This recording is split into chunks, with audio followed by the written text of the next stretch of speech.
मेरे पास ये लग्ज़री नहीं थी कि मैं डिसाइड करूँ मैं कब पढ़ूँ और मैं कब ना पढ़ूँ। देखो, एक बैकवर्ड जगह से आती है ये लड़की और तुमको हरा गई। You know, it was sort of shame on you. और इसका एहसास मुझे कई बार दिलाया गया। मैंने देखा कि कैसे एक 10-10 लोगों की फैमिली एक कमरे में रह रही थी। न्यूज़ मिलती है कि तुम्हारे पापा अब नहीं रहे। वो कश्मीर में थे और मैं।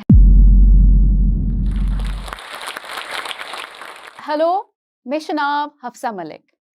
तो ये जो भाषा अभी आपने सुनी ये थी कश्मीरी। मैं एक लड़की हूँ कश्मीर से और मुझे पता है आपने कश्मीर का नाम तो ज़रूर सुना होगा। तो चलिए आज आपको एक छोटी-सी कहानी सुनाते हैं। मेरा जन्म हुआ था 1991 में। जबकि कश्मीर में इंसर्जेंसी का पीरियड चल रहा था, हालात बहुत ख़राब थे। मेरे पापा एक बैंक मैनेजर थे और उनके लिए भी चीज़ें काफ़ी मुश्किल हो गई थी। कभी-कभी ऐसे दिन आए जब हमें पता नहीं था कि वो अगर सुबह घर से निकले, क्या वो सही सलामत वापस आते या नहीं। तो ऐसे में हमारे पेरेंट्स ने सोचा कि क्यों ना हम कहीं और चले जाएँ, जहाँ पे बच्चों की एजुकेशन सेफ़ रहेगी, जहाँ पे हमारी ज़िंदगी सेफ़ रहेगी। तो हम चले 1996 में श्रीनगर, जहाँ पे मेरे पापा की ट्रांसफ़र हो गई। जहाँ हमने 2-3 साल अच्छे से गुज़ारे, पढ़ाई भी ठीक चल रही थी, स्कूलिंग भी ठीक हो रही थी और वहाँ पे काफ़ी स्टेबिलिटी भी मिली। उसके बाद जीवन ने कुछ और ही टर्न ले ली जब 1999 में मेरे पापा की ट्रांसफ़र हो गई हैदराबाद। और पहले बहुत एक्साइटमेंट थी, अच्छा लगा, नया माहौल था, एक नई दुनिया थी और काफ़ी कुछ सीखने को मिला, स्कूल चल रहा था, सब अच्छा लग रहा था।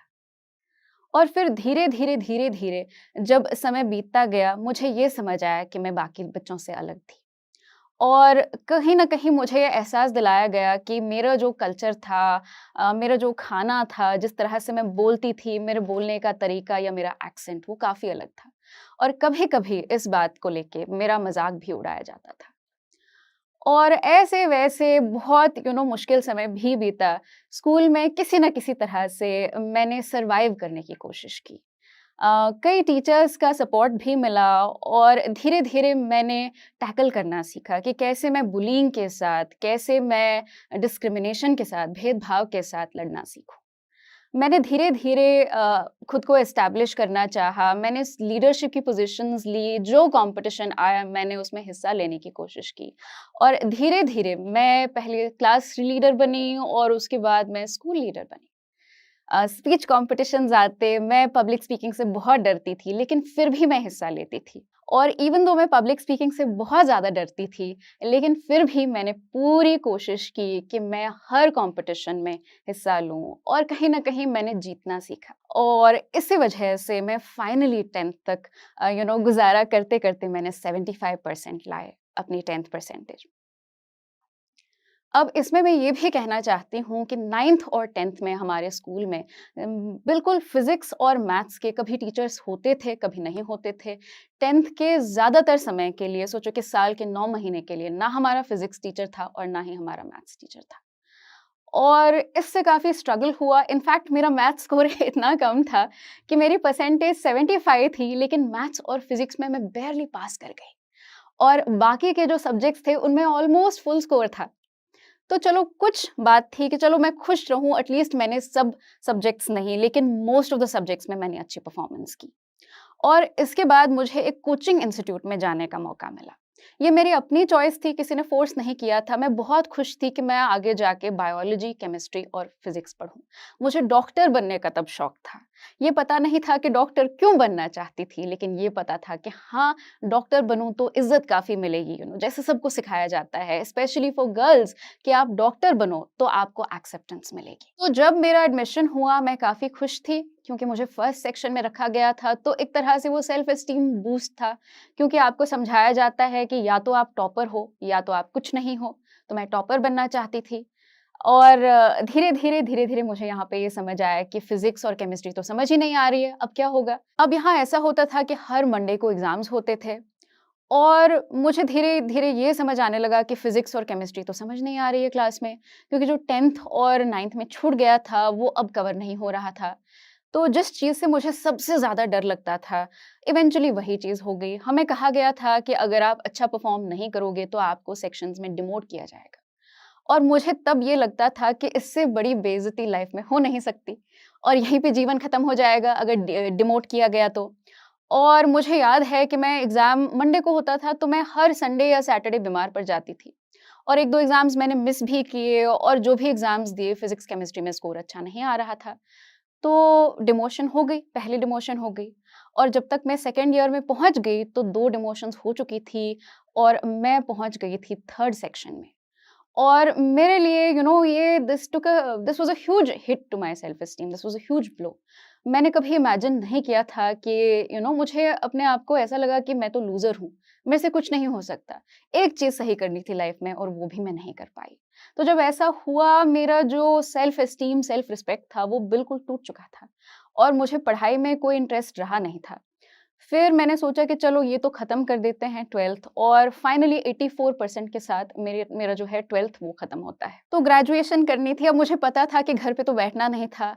इवन घरवाले काफ़ी सपोर्टिव थे तो उन्होंने कहा कि ठीक है, आप जो करना चाहते हो करो। तो मम्मी काफ़ी निराश थी क्योंकि तीनों बच्चों में से कोई डॉक्टर नहीं बना तो ये खुद में एक बेइज़्ज़ती थी। लेकिन इवेंचुअली उन्होंने भी कहा कि जो आप करना चाहते हो चलो करो। तो मैंने सोचा चलो घर पे तो बैठना नहीं है, ग्रेजुएशन कर लेते हैं, आगे तो पढ़ाई करनी है, मेरी बहन भी पढ़ रही है, पेरेंट्स ने काफ़ी सैक्रिफाइसेस किए हैं यहाँ तक आने के लिए, तो पढ़ लेते हैं। तो मेरी बहन जो थी यूनिवर्सिटी में पढ़ रही थी और मेरे लिए फॉर्म लेके आई।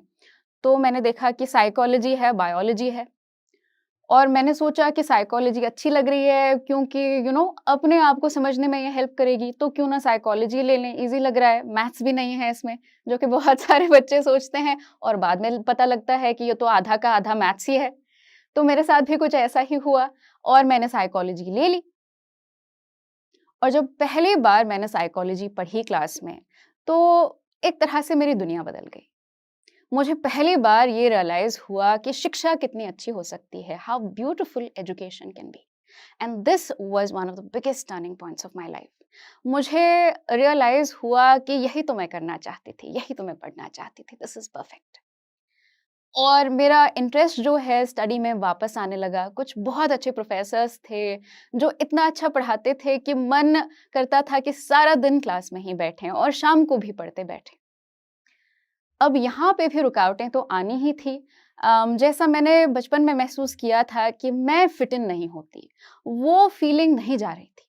वो कहीं न कहीं अंदर से मुझे सता रही थी कि आप दूसरों के जैसे नहीं हो और जब भी आप दूसरों के समेत बैठते हो तो आप आप फिट इन नहीं होते हो। और इसका एहसास मुझे कई बार दिलाया गया। इनफैक्ट मुझे याद है मैं बहुत कोशिश करती थी, फ़ेवरेट प्रोफ़ेसर थे।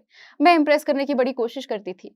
और एक बार जब मैंने हाईएस्ट स्कोर मैं बहुत बार हाईएस्ट स्कोर लाती थी उनके क्लास में, तो एक बार ऐसा हुआ कि वो दूसरे बच्चों को कहने लगे कि देखो कहाँ से आई है, कितनी दूर से आई है लड़की और तुम्हें यहाँ आके हरा रही है। पहले मुझे बहुत गर्व महसूस हुआ, मैं सोचने लगी कि ओह माय गॉड! कितनी तारीफ़ कर रहे हैं और जब तक मैं शाम शाम को घर पहुँच गई, फिर मुझे रियलाइज़ हुआ कि ये मेरी तारीफ़ नहीं, बल्कि ये दूसरों को इंसल्ट कर रहे थे कि देखो, एक बैकवर्ड जगह से आती है ये लड़की और तुमको हरा गई। It was sort of shame on you, तुम नहीं हरा सके। तो ये सब कुछ चलता रहा। मैं उसके बावजूद उनकी काफ़ी इज़्ज़त करती हूँ क्योंकि बहुत अच्छे प्रोफ़ेसर थे। इनफैक्ट मुझे एक बार ये भी याद है लोग मिसजज कर जाते हैं। मुझे ऐसा कहा गया कि तुम तो कॉन्वेंट में पढ़ी होगी इस वज़ह से तुम्हारी इंग्लिश अच्छी है। लेकिन उन्हें ये नहीं पता हुआ होगा कि we had a very difficult time while growing up. Financial difficulties काफ़ी थी। मुझे जो भी इंग्लिश आती थी वो मेरे पापा और दीदी ने सिखाई थी। लोग बहुत मिसजज कर जाते हैं। उन्होंने मेरे मुँह पे कहा कि तुम तो कॉन्वेंट से आती हो, दूसरे बच्चों का सोचो जिनको वो अवसर नहीं मिला। This couldn't be farther from the truth. In fact जब हम बड़े हो रहे थे तो काफ़ी फाइनेंशियल डिफिकल्टीज़ थी।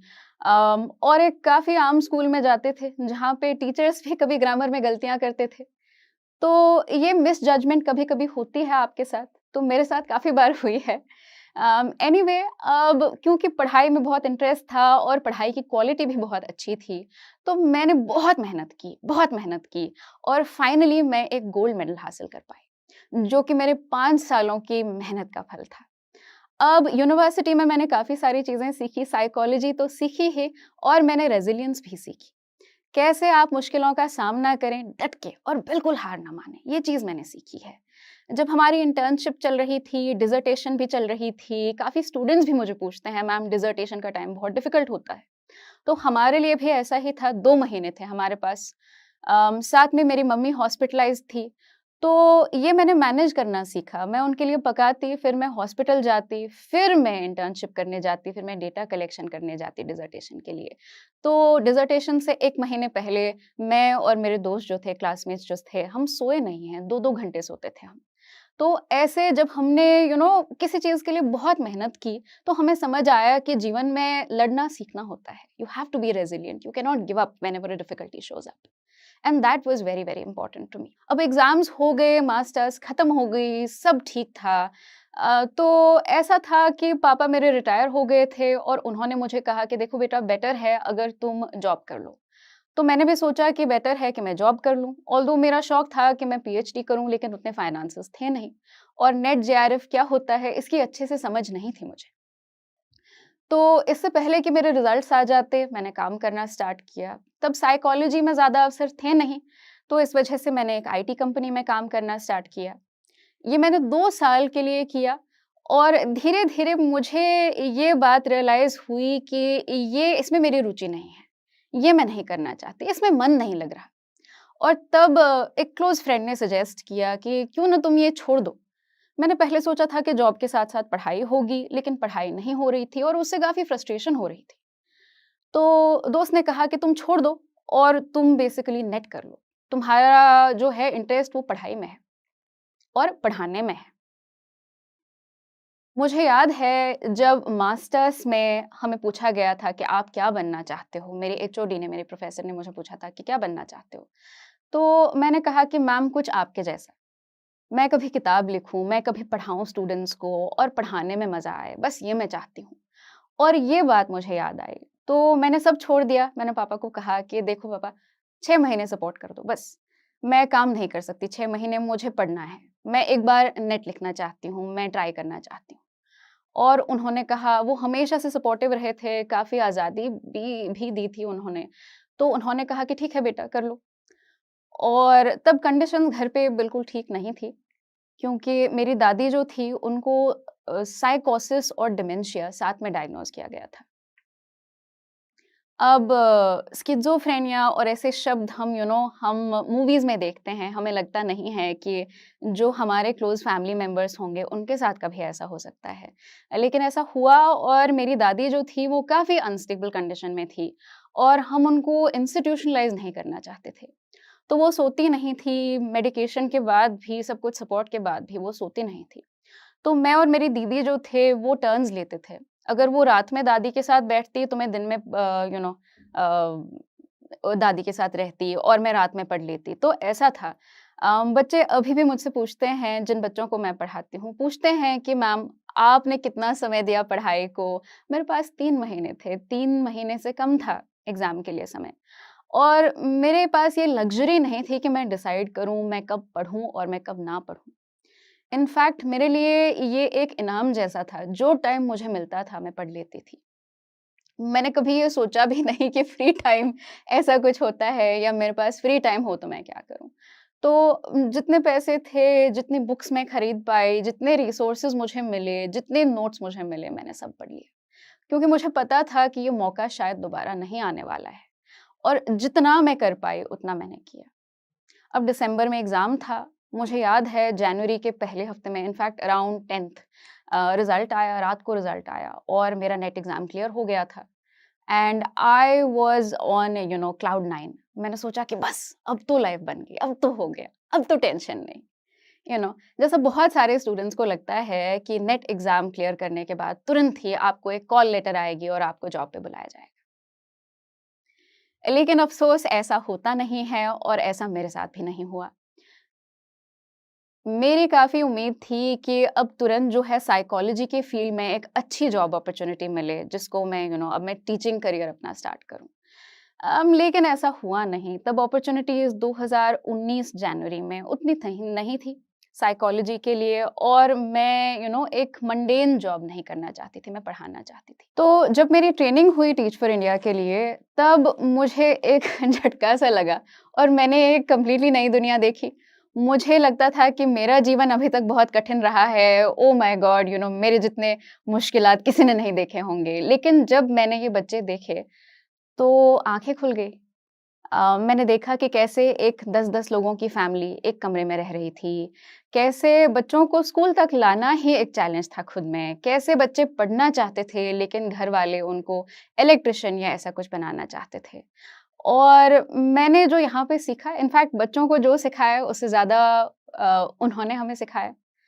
और ऐसे भी केसेस थे जहाँ पे हमें ना सिर्फ़ बच्चों को कन्विंस करना पड़ता था स्कूल आने के लिए, लेकिन घर-घर जाके उनके पेरेंट्स से हमें बात करनी पड़ती थी, कि आप प्लीज़ अपने बच्चों को स्कूल भेजें, उनका एक ब्राइट फ्यूचर है, उनका भविष्य खराब ना करें। तब हमें सुनने को मिलता था कि कैसे भी तो कमाना ही है, क्या करना है? ऐसे केसेस थे जहाँ पे 7th क्लास के बच्चों को जिनको मैं ज़्यादातर पढ़ाती थी ज़्यादातर फादर्स नहीं थे बच्चों के और जो 7th क्लास के बच्चे थे वो दिन में स्कूल आते थे और रात में कभी काम करते थे। और ये मेरे लिए बहुत एक शॉकिंग चीज़ थी क्योंकि हमें तो पता है चाइल्ड लेबर इलीगल है आई यूज्ड टू थिंक कि सबको साफ पानी मिलता है, सबके अच्छे-अच्छे घर होते हैं और मेरा जो नॉर्मल का परसेप्शन था वो बिल्कुल चेंज हो गया। तो ऐसी सिचुएशन, ऐसे हालात में जब बच्चे पढ़ना चाहते थे, तो इससे बड़ी खुशी की बात और कुछ नहीं थी। इनफैक्ट सबसे मुश्किल समय तब था जब बच्चों के 10th के एग्ज़ाम्स आने वाले थे और ऐसे भी बच्चे थे 10th क्लास में, जिनको ए-बी-सी तक नहीं आती थी, उनको वो तक सिखाना पड़ा। और वो भी बहुत मुश्किल दौर था। मैं और मेरे जो कॉलीग्स थे, हम 4 बजे के बाद बैठ के उनके साथ 1-2 घंटे उन्हें पढ़ाते थे। और उसके बाद फाइनली जब वो सब पास हुए, तो एक अलग ही खुशी मिली।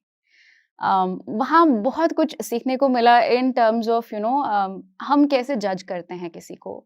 तो जो बहुत गरीब लोग होते हैं तो मैं हमेशा सोचती थी कि टीवी लगाया है, एक कमरे का घर है, क्यों टीवी, क्यों केबल? क्यों ना आप वो पैसे जमा करो, यू नो? तो ऐसी सोच थी पहले या फ्रिज इनको क्यों चाहिए? तो जब मैंने उनके साथ बात की, जब when they don't remain the other anymore जब आप घुलते-मिलते हो, जब आप उनके घर जाते हो, उनके साथ खाना खाते हो, तो आप रियलाइज़ करते हो कि कैसे उनमें और आप में ज़्यादा फ़र्क नहीं है। कि कैसे वो भी इंसान हैं और वो भी ज़िंदगी में छोटे-छोटे कम्फ़र्ट्स जो हैं वो चाहते हैं। कैसे उनके उनका जीवन जो है वो बहुत ही मुश्किल है और कैसे it's a little escape for them वो कभी-कभी वो छोटी खुशियाँ ढूँढते हैं लाइफ़ में और ये चीज़ गलत नहीं है। ऐसी चीज़ें मुझे मैं रियलाइज़ करती गई और ऐसा भी हुआ कि बच्चों के लिए एम्पैथी हम कहते हैं, दूसरों की भावनाएँ समझना। जब मैंने ये समझा कि बच्चे की जब घर पे पिटाई होती है, अब्यूज़ होता है, उसके लिए सबसे सेफ स्पेस एक क्लासरूम होता था। जहाँ पे शायद भले ही उसकी पिटाई भी क्यों ना हो, लेकिन उसके साथ उस लेवल की हिंसा या ज़बरदस्ती जो घर पे होती है या जिस तरह का माहौल घर पे होता है, उससे वो भाग के आता है।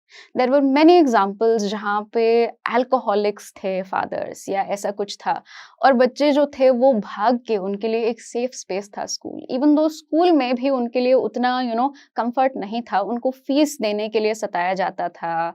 बहुत बीटिंग भी होती थी दूसरे टीचर्स द्वारा या ऐसा कुछ होता था। लेकिन जो स्ट्रेंथ वो बच्चे दिखाते थे या जो रेज़िलियंस वो दिखाते थे, वो बहुत कमाल की चीज़ थी। उससे बहुत कुछ सीखने को मिला कि अगर ये बच्चे पढ़ सकते हैं, तो हम मेहनत क्यों नहीं कर सकते? तो दूसरे बच्चे क्यों नहीं पढ़ सकते? तो आप जीवन में कोशिश क्यों नहीं कर सकते? मई 2020 में मेरे पास एक अपॉर्च्युनिटी आई जहाँ से मेरी अनअकैडमी की जर्नी स्टार्ट हुई। ऑनलाइन पढ़ाने का एक पार्ट टाइम बेसिकली जॉब था। तो मैंने बहुत सोचा कि ऑनलाइन पढ़ाई कैसी होगी? क्या होगी? करूँ मैं, नहीं करूँ?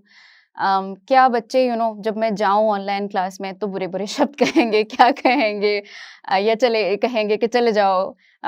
तो मैं काफ़ी हेज़िटेंट थी, लेकिन मैंने सोचा कि कर लेते हैं, अच्छी अपॉर्च्युनिटी लग रही है। तो मैंने स्टार्ट किया और मेरी पहली क्लास में 9 बच्चे थे, सिर्फ़ 9 बच्चे थे। और उनको भी ज़्यादा कुछ मेरी बात समझ नहीं आ रही थी क्योंकि मैं पढ़ाती थी इंग्लिश में। आयरनी ये है कि अब मैं सब कुछ हिंदी में पढ़ाती हूँ और हिंदी मुझे नए से सीखनी पड़ी, बच्चों को पढ़ाने के लिए। तो तब शुरुआत ऐसे हुई मेरी रैंक कुछ 200 थी प्लेटफ़ॉर्म पे और मैं सोचती थी कि जिन एजुकेटर्स की रैंक 50 है, 20 है, 30 है, कितने महान होंगे वो लोग। मैं भी कभी ऐसा बन सकती हूँ क्या? क्या मेरे से भी ऐसा हो सकता है क्या? तो ये जर्नी मेरी कंटिन्यू हुई जब मैंने बच्चों को पढ़ाया और मज़ा आने लगा मुझे भी क्लास में और उनको भी मेरी क्लास में मज़ा आने लगा। तो ऐसे इंटरेक्शन बढ़ती गई और मुझे कंटेंट में काफ़ी इंटरेस्ट आ रहा था। मेरा सपना जो पढ़ाने का था वो भी पूरा हो रहा था और सब बहुत अच्छा चल रहा था।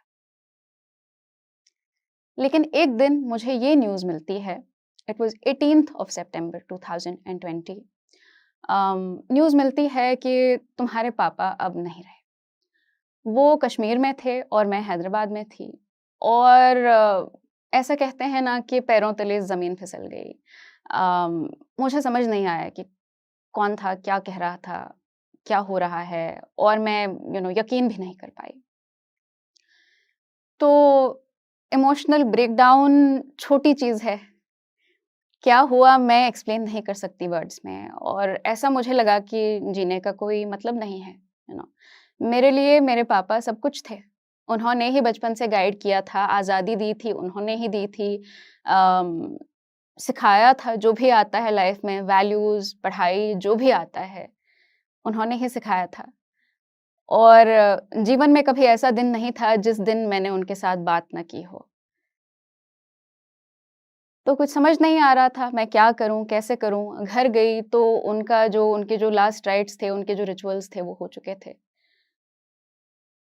तो मुझे ये भी नहीं समझ आ रहा था कि मैं गुस्सा करूँ या मैं should I grieve, should I cry और शुड आई बी एंग्री? कुछ समझ नहीं आ रहा था। ऐसे में I thought I will definitely I will lose my mind. I can't do anything anymore. मैं कुछ और नहीं कर सकती, जीने का कोई मकसद नहीं है। और 2-3 दिन ऐसे मैंने गुज़ारे, ऐसे ही इन ग्रीफ, क्राइंग, एंग्री। और फिर मेरे जो स्टूडेंट्स थे, मेरा जो पहला बैच था, उनका 24th सितंबर को एग्ज़ाम था, नेट एग्ज़ाम, कुछ ऐसा 24th, 25th। और मुझे ऐसा लगा कि पापा तो चले गए, मैं कुछ भी करूँ, मैं वापस नहीं ला सकती उनको। तो मेरी जो ड्यूटी है मेरे स्टूडेंट्स की तरफ, अगर मेरे पापा होते वो भी यही चाहते कि मैं अपनी ड्यूटी फुलफ़िल करूँ। मैंने अगर रिस्पॉन्सिबिलिटी ली है कि मैं स्टूडेंट्स को अपने फाइनल डेस्टिनेशन जो उनका एग्ज़ाम क्लियर करना है, अगर मैं उनको वहाँ तक पहुँचाना चाहती हूँ, तो अभी अपने मेंटल सैनिटी के लिए, अपने दिमागी संतुलन के लिए बेस्ट है कि तुम चुपचाप उठो और तुम काम करने लगो। तुम वही कंटेंट बनाओ जो तुम्हें आता है और तुम वैसे ही मेहनत करो और तुम अपने स्टूडेंट्स के लिए काम करो। और यही मैंने किया। और जब रिज़ल्ट आया फाइनली तो थोड़े बच्चों का जेआरएफ का सिलेक्शन हो गया, काफ़ी बच्चों का नेट का सिलेक्शन हो गया। और मैं कह सकती हूँ कि उन 2, 3, 4 महीनों में ये this was the only positive news that I got. तो इस चीज़ से मुझे काफ़ी जीने की आशा थोड़ी-सी मिली। ये 2-3 महीनों में ऐसी एक न्यूज़ थी जिसने मुझे कुछ उम्मीद दी। I basically held on to it and I thought that this would be my reason to go on. This would give me meaning. और मुझे मेरे स्टूडेंट्स से भी काफ़ी सपोर्ट मिला, काफ़ी सारा प्यार मिला और ऐसे मुझे क्लासेस लेने की, अपना पूरा समय अपने काम में डालने की आदत हो गई। और ऐसे ही मैंने पिछले 3.5 साल गुज़ारे। I have put in most of my time into my work and I have found it very very rewarding. मुझे ये समझ आया कि कैसे धीरे-धीरे जैसे मेरा इंटरेस्ट बढ़ता गया, जितनी ज़्यादा मैंने मेहनत की, जितना ज़्यादा मैंने अपने स्टूडेंट्स को सपोर्ट किया, उतनी ही उनकी भी सफलता बढ़ती गई। मैंने ये देखा कि इवन रियलाइज़ करे बगैर मेरी रैंक जो 200 पे थी, मेरी कोई बड़ी यूट्यूब प्रेज़ेंस नहीं थी और मेरा जो सब्जेक्ट है काफ़ी कम लोग लेते हैं, साइकोलॉजी। तो इसमें मेरे प्लेटफ़ॉर्म पे मेरी रैंक जो थी 200 से 150, फिर 100, फिर 50, फिर 22, फिर एक दिन 6, फिर 3, फिर 2 और फिर फाइनली 1। और ये कभी पॉसिबल नहीं होता अगर मुझे मेरे स्टूडेंट्स का सपोर्ट ना मिला होता और अगर मैंने उनको सपोर्ट नहीं दिया होता। हर बैच के साथ जैसे-जैसे मेरी रैंकिंग इम्प्रूव होती गई मेरे प्लेटफ़ॉर्म पे, वैसे ही जितने टॉपर्स मेरे एक-एक बैच से होते थे, उनकी संख्या भी बढ़ती गई। धीरे-धीरे जेआरएफ्स जो थे, वो पहले 2-4 फिर एक बैच में 5-10 फिर 20 और इस बार लगभग 50 जो कि ऑल इंडिया अगर आप देखो ऑलमोस्ट हाफ है मेरे सब्जेक्ट के लिए। और 200 से ज़्यादा बच्चों ने एक ही बैच में, मेरे रीसेंट बैच में नेट क्लियर कर लिया है। Now to me this is nothing short of a miracle. लेकिन मुझे याद है कि मिरेकल के पीछे, एक चमत्कार के पीछे एक्चुअली बहुत सारा हार्ड वर्क होता है। ऐसे भी दिन हुए हैं एग्ज़ाम से पहले जब मैंने 24 घंटे बैठ के काम किया है, सोए बगैर। मॉक टेस्ट बनाने होते हैं, तो मुझे याद है कि कैसे मैंने एक मॉक टेस्ट बिल्कुल 24 आवर्स का मैराथन बैठ के एक जगह बैठ के क्वेश्चंस बनाए, उनकी एक्सप्लेनेशंस बनाई। So all I want to say is for me, every little effort I have put in, जो मैंने अपने जीवन में छोटे-छोटे एफर्ट्स किए हैं, जितने भी किए हैं, जब भी किए हैं, I finally received the full and more than what I had expected of it. तो मुझे ऐसा लगता है कि कोई एफर्ट जो है वो ज़ाया नहीं होता है। इनफैक्ट अगर आप देखें तो काफ़ी सारे फ्री यूट्यूब क्लासेस भी हम करते हैं अनअकैडमी की यूट्यूब चैनल पे। वहाँ से भी बच्चे जुड़ते हैं और कहते हैं कि मैम जो ये आप 2-4 घंटे की क्लासेस करते हो एग्ज़ाम से पहले, इसने हमारा एग्ज़ाम क्लियर करा दिया। तो ऐसी-ऐसी चीज़ें जो होती हैं, they give you the courage to live and every single day. ऐसा कोई दिन नहीं है साल में जब मुझे एक मैसेज स्टूडेंट से ना आए कि मैम आपने लाइफ बदल दी। और मेरे लिए इससे बड़े इम्पोर्टेंस की बात कुछ नहीं है। This is what continues to give my life meaning and this is what makes me feel like life is worth living. इस वीडियो के बारे में अपनी राय नीचे कमेंट सेक्शन में हमें बताएं और अपने दोस्तों के साथ ये वीडियो शेयर करना ना भूलें।